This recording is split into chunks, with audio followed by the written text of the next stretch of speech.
behind locked doors. And this boy, why is he in a state institution specializing in psychiatric consultation? What's so terribly wrong? Don't they see things the same way? Don't they like to do the same things other kids their age like to do? Underneath, aren't they the same? I thought so. But then one day, a neighbor of mine, a young boy, became a patient. And suddenly I found myself concerned with a youngster in the kind of trouble that festers. Boy, but sometimes he rough.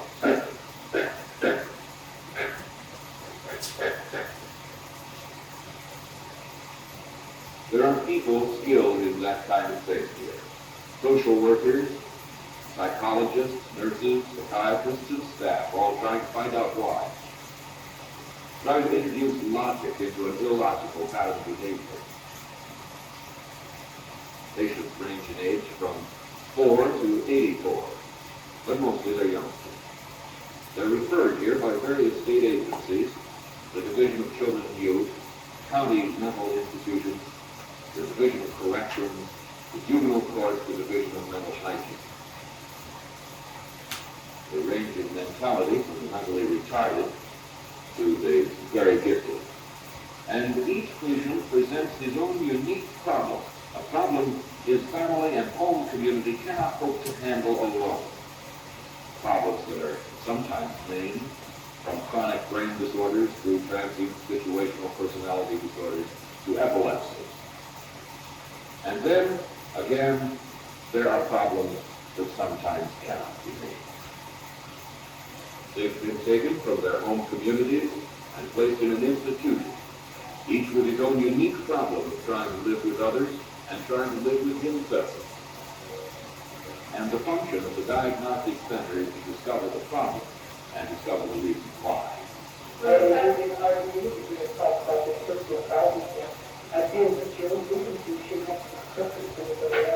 Every case is visually, some kids came along with their parents.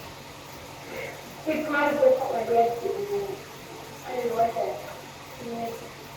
Sometimes the reason is a young dream with some of its shiny new enamel chipped away. Sometimes it's brassy, sophisticated fear. Sometimes it's plain unreasoning anger. If you call me nobody wants to have a know you, I'm getting sick of you saying that. I go to my sister so I can do my living. I go do this so I can do my Broken dreams, unreasoning anger, fear. And it's more. It's hope and it's care. It's being concerned, offering help when and where it's needed.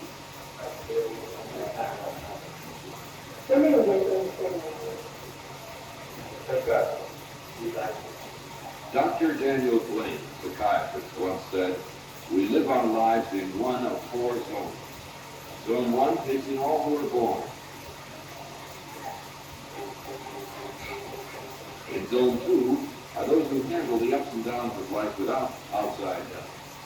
Zone 3 is the area of trouble. And in Zone 4 are the mentally ill." This is Zone 3, the trouble area. The Wisconsin Diagnostic Center, a hope and a dream, and maybe even a promise. It's a road back. It's a bridge. It's many stories.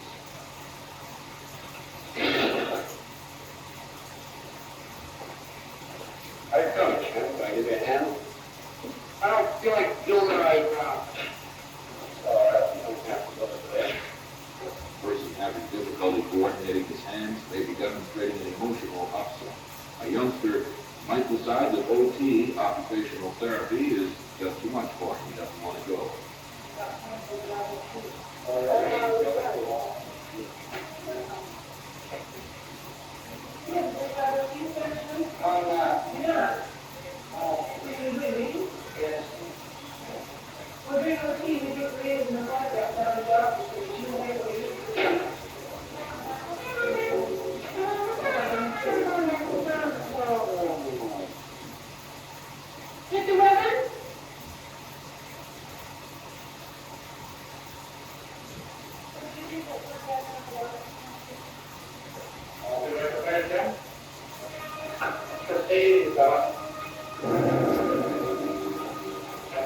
Doc.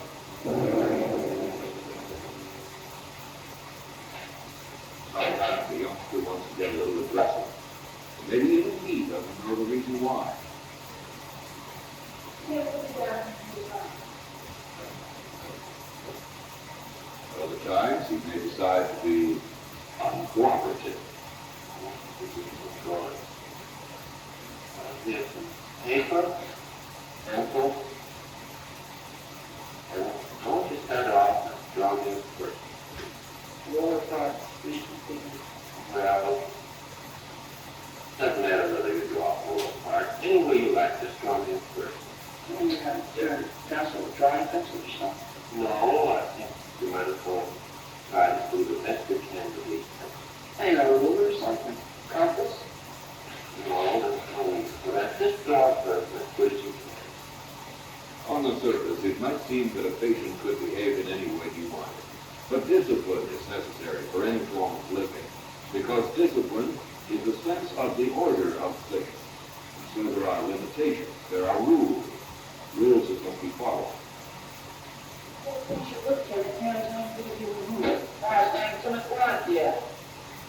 You know you have to remove the tender. That's the rule. Rule, be careful not to step there. I get you that type of word. I'm not grabbing anything. I'm teaching that you how to do it. You know, guidance.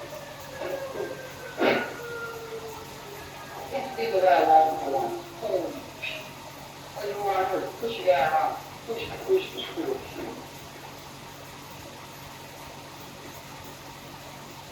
Where's my shirt? I got a shirt. I said the wife just didn't back yet. Get up. Stella. Look for your shirt in the morning. I'll let you go.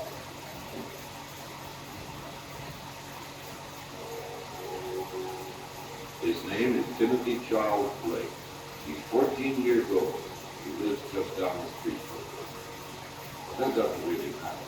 What does matter is that he's in trouble. The kind that's way down inside. Nobody knows about it. Or maybe nobody cares.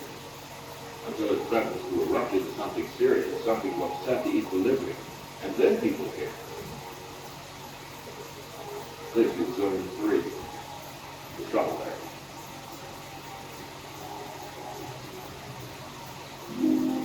Tim has been at the center a little better than 2 weeks now. He'll stay about 6 weeks altogether. So far he's received a thorough physical examination and some preliminary psychological testing. And during this time, some of the many things that have been bothering him so very long begin slowly to take on concrete shape, begin to show themselves a little more overtly. The way he gets on with the nurses, with the staff, with the other patients, and with himself.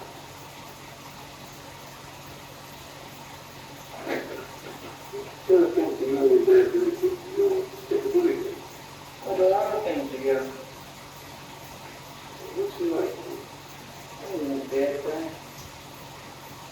What's he like with us? Gets mad sometimes. Don't you? Oh, sorry. I'm making that so much, but when he gets mad, what's he like to really argue with you or anything like that? Hey, Jim, sorry, I heard it. No, it's hurt. You keep telling me you don't like it. It's a pretty sure thing that many of Tim's problems revolve about his parents. But then a lot of kids have problems of similar nature with their parents. What makes Timothy Blake so different? Why couldn't he take it out on a baseball field or a basketball court or beating up on a punching bag? That's only a part of the whole picture. Now it's up to the combined efforts of the people at the center to fit all these pieces together. I'm going to tell you something. I want to really have a story about you. Tell me what happened before, what's going on now, and what the outcome might be. Also, tell us what the cancer are thinking of doing. There are no rather long-term things. Different boys will tell different stories. Take a look at this. No. Little girl and baby good. And the baby was feeling weak because it's not right. It's been the problem.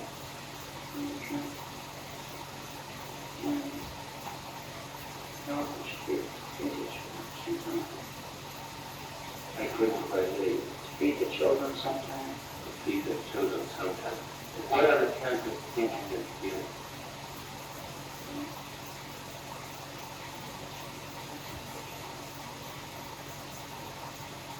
That's a nice story.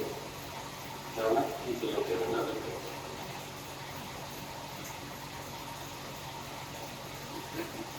Yeah, we're going to put together a whole picture, not just to find out what's wrong, but how to make it right again. Like, your boy should be locked up on the foot of the devil. Get rid of this town and everybody in it. He's a menace. He's a threat. I remind you that the purpose of this conference is not to tie things to place. It's to try to avoid a repetition of these actions. Mr. Young, our juvenile court worker has listened to you here, and you're sick of this. You're mad at us for no reason. What do you mean, no reason? What the hell are you talking about? All along, because you.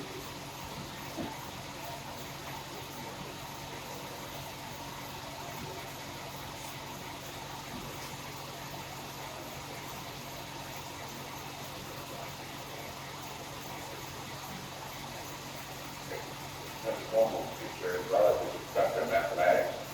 You can't quite get concerned about his behavior. That's right, sir. Some of it is going forward.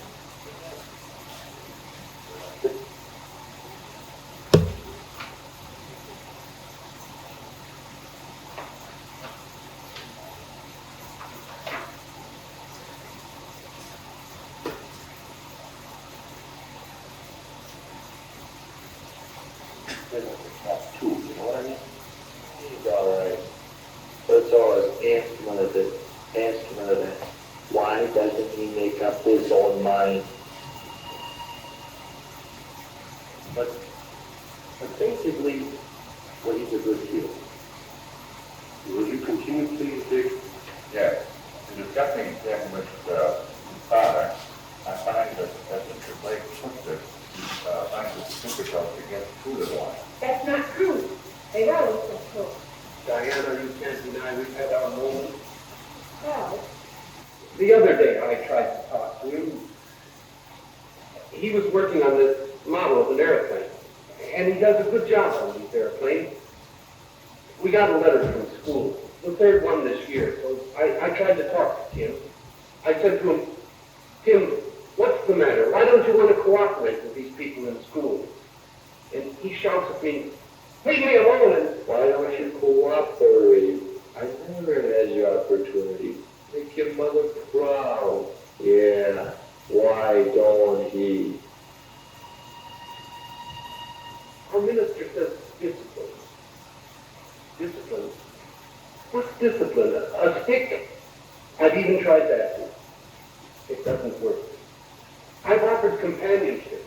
Even commensurate as discipline is called. Wasn't it? What do you think? I've tried everything, Judge. Tim says I pick on him. Do you know what discipline that is? Yeah, I know what it is. We'll grow up and have to sell stoves all his life like his old man. But is that picking on him? She even tells him what tie to wear in the morning. You know, even gets an allowance. Just like me. And relationship with his parents. And on the other hand, there's the problem with the school, which represents another type of authority. We might call it representation authority. In any event, the whole problem came to a head on April 17th of last.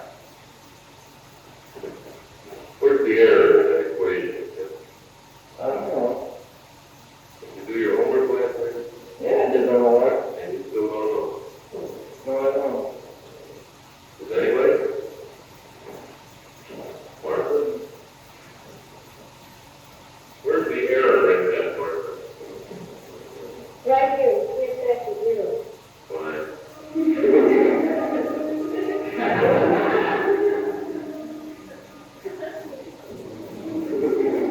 She's gotta know everything. All the answers, all the time. She's never wrong. She thinks she's perfect. Martha? No, my mother. Not Martha. She's alright. My mother. She knows everything. Never wrong. But Martha, She's smart, but she doesn't hold it over a guy. I've known her all my life. She's a girl that I can talk to sometimes. Is that why you left the home from school last afternoon? Timmy? Yeah, and she was there. She knows all about algebra too. How about that? All the answers, but for a price. Try. Yeah, there's a couple folks on. Yeah, you wouldn't suppose like some nice cracker food, I'll bet you're hungry. No, maybe later. Well, if you want anything, there are plenty of things in the refrigerator. I promised Mrs. Jefferson I would go across the street and sit with her for a while. Why don't you ever finish anything? Timmy, do this. Timmy, do that. Your room needs cleaning. Comb your hair. Do your homework. Timmy. Yeah, there's one, I guess.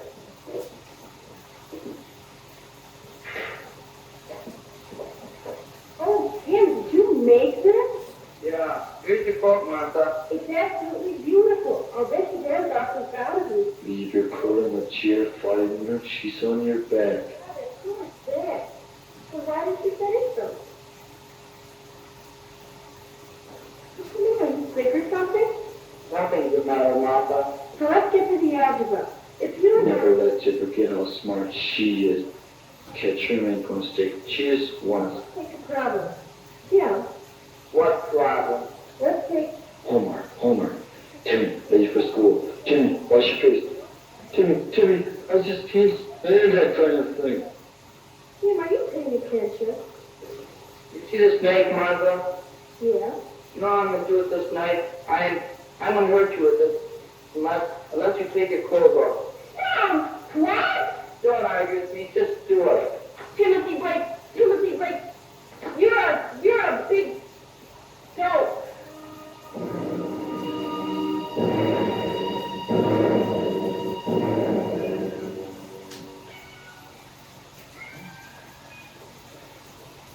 Mr. and Mrs. Blake, Mr. Jenks has asked that he be allowed to withdraw his petition.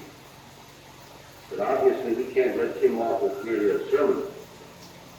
There are more considerations involved here than that, and the school discipline problem is just one of them. Now, I've had a chance to talk to Tim, and from what I've heard here this morning, the world isn't going to come to an end from what he did. But where there should be concern on your part even more than ours is the fact that there is a pattern being established. And that pattern shows something worse to come.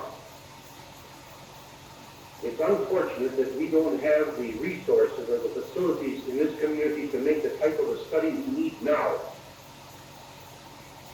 But both Mr. Young and I have agreed that the best temporary disposition for the boy at a certain time is to refer him to the Diagnostic Center at Madison. To a mental ward? No one will hear of it. This is a little thing. You said so yourself. Timmy didn't mean anything by it. Mrs. Blake, we can appreciate your feelings, but Tim is a sick boy, and it's only fair to him to try to find out what's causing him to behave this way. The Diagnostic Center is not a mental ward. It's a place where they can work with him and perhaps offer some help. You think Timmy's crazy. You want to lock him up. I won't stand for it. We have some rights. If the neighbors are so worried about a little boy, we'll move. Martin, I won't let them take him away. Mrs. Blake, there is really no choice.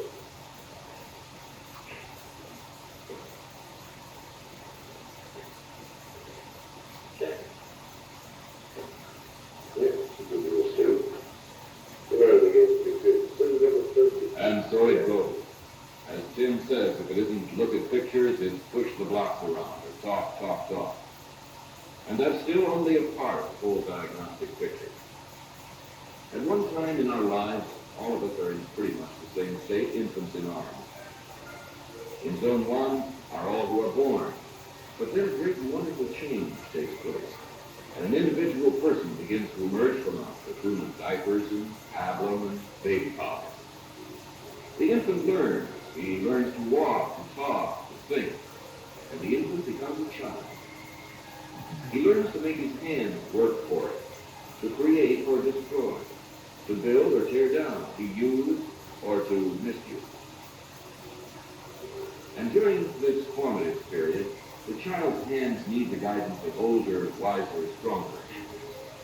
Because learning is that great and sometimes insurmountable mountain that stands in the path of everyone's life. A mountain that must be climbed. Sometimes you can find learning in classrooms and books, but mostly it's in that peculiar and unwritten book called living. A child's world orbits about its mother at first, and then gradually it spreads out and encompasses more and more people. Childhood, for the most part, is a happy time. There are ups and downs, scraped knees, bruised dignities, but mostly there's a helping hand. Childhood is sometimes being mischievous, or pouring sand on someone else's head. Childhood is being a part of a gang, listening very closely to great and wondrous adventures. And it's all part of the journey over the mountain of learning how to live. Sometimes the child stops by. Maybe he just stops still, or maybe he goes off to the right or left, or maybe he goes backwards. A person who needs a helping hand. But first there has to be a change within the person himself, a desire to cooperate and get along. Then maybe he's ready to grasp the outstretched hand. This is Tim. Tim, this is Charlie Gentleman telling how well you handled this last episode down in the demo. This is good. Keep up the good job, will you? Okay. There has to be a change. A change within the boy himself. And then the various pieces of the diagnostic puzzle begin to fall slowly into place. Well, we're going to accomplish very little if we would attempt to hospitalize this boy. Foster home, substitute parents, it's incontrovertible. Those who have been concerned with Tim during his stay at the center come together at a staff conference to coalesce their ideas as to what's wrong, what can be done about it. We have to work these problems out in the home environment with parents receiving concurrent help. The head nurse, the ward doctor, Tim's psychiatrist, psychologist, social worker, occupational and recreational therapist, all are concerned with the future of Timothy Charles Blake. But finding out what's wrong and what might be done about it is only a good beginning. The problem with this 14-year-old boy is not exclusively the concern of the Diagnostic Center by any means. Now it becomes more the concern of Tim's own home community. There's no evidence of mental illness. He can relate to people. He can accept limits. He can think clearly and logically. Do you feel that he can safely return home? Oh, there's no question of safety. He doesn't need protection. He's controlled the project. But can we let him pick up where he left 2 months ago? You talked for a long time about getting guidance getting started. How does that come about? Not very well. It's still in the planning stages, and I guess it'll stay there for a while. Dr. O'Connor, I thought you would recommend placing him in an institution or at least a foster home in another area. There isn't much more we can do in our community. Well, Tim doesn't really need placement. He doesn't need this degree of protection. And I'm so sure that you've done all you can in their community. After all, you do have a relationship with the parents, and we have said that the boy's conflict stems from the parents' marital conflict. Harold, works under the parents, perhaps he has something specific on. I think that these parents can profit very much from having regular casework interviews with you. One way we found that working with his parents that I think might be useful for you is to see them both together. We seem to work very well together with the social worker. You already know that the mother, although she appears adequate on the outside, actually has many pretty deep feelings of inadequacy. Her concept of herself as a mother and as a wife. She needs a great deal of help with this. In the same way, the father's inadequacies are perhaps more obvious and maybe a little easier to work with. In a way. You're asking, I think, an awful lot. We don't have a discipline problem in the school yet. But you send that kid back, and he can be fused. Oh, no, Mr. Edwards, this boy has a discipline problem. He isn't likely to start one. He's really looking for the controls that the home and the school can offer. And, he's been away. The other kids, whether they know he's been punished for studying or what, he's back to school now. And you have enough to offer this boy. Yeah, that's all. Look, you know I've got 40 kids in my homeroom alone. You know that I teach over 200 others in Alphaville alone. Well, I'm not finding time for him. Well, it's not really a matter of time. You know, it isn't that you spend this much time with him, it's a matter of attitude. You understand something more about him. You know what situations put him on the spot, what he can take and what he can't. You know, for instance, that you don't call him up to fail in front of the class because you can take that. Well, what do I do? You give him credit for the things he can do, give him some recognition, support. Maybe a pat in the back and something like that. Show you like him, show you accept him as you did before this whole thing blew up. He likes you. What you say to him, what you do with him should be important. And so Tim Blake goes back to his own hometown. And what happens next is going to be largely determined by that town, by you and by me. On the surface, a town like this is really very much just a collection of buildings, but underneath that surface is a heart, the people in it. People living together, laughing, crying, loving, hating. A town is people living, doing the things that go to make up every day in the life of every town. A town is people getting married and having children.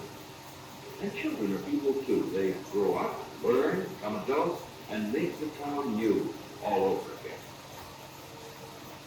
Kids are people, just like the rest of us. They learn to get along with each other in their own world. They sometimes make up their own rules to protect their own rights. And every once in a while, a kid gets into trouble in this world of kids.